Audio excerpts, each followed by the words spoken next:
I just published last month the sixth edition of Stocks for the Long Run, and I added crypto. I mean, I go with money, gold, the Fed, and cryptocurrencies. I took it from the point of view of an effective money. I know blockchain is a very important aspect of crypto, but as a point of view, money. And in it, I pointed out that our banking system, our whole payment system, Kathy, is crazy. I mean, merchants are charged 3% on Visa and MasterCharge, and then they give me 2% back on my reward card. The government has estimated that costs consumers like 900, I think it was $200 billion a year of extra fees. We could make transfers so much more efficient. And overseas transfers are crazy. Western Union, migrants trying to get their money back. So, I mean, I think a lot of the crypto is saying, we don't need these foreign exchange fees. We can make that faster. I think it's got a long way to go.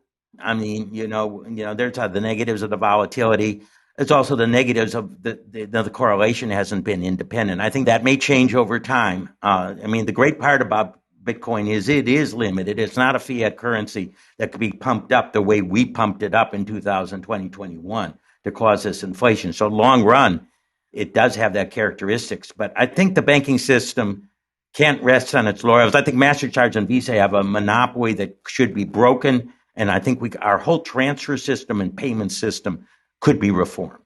Any totally new structure is going to go through growing pains. I'm not going to take a position on crypto. I'm not an expert on it. I myself have never owned it, but I mean, certainly blockchain. I mean, the idea that this idea that like records for real estate and everything, these title searches which cost people thousands of dollars could. I mean, there's so many things that are crazy in our financial systems that are overcharged, and that blockchain can be so much better and more efficient at producing that. I definitely see that. Again, the role of crypto as money is still extremely early. There's a lot of issues there. I talk about some of those issues in my book as I compare crypto as money with gold, bank deposits, fiat money that central banks had.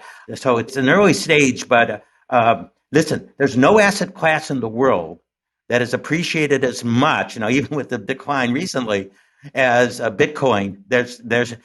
You can go back any part of the last 5,000 years. There's nothing that's appreciated as much. So just for that reason, it's something that has to be reckoned with.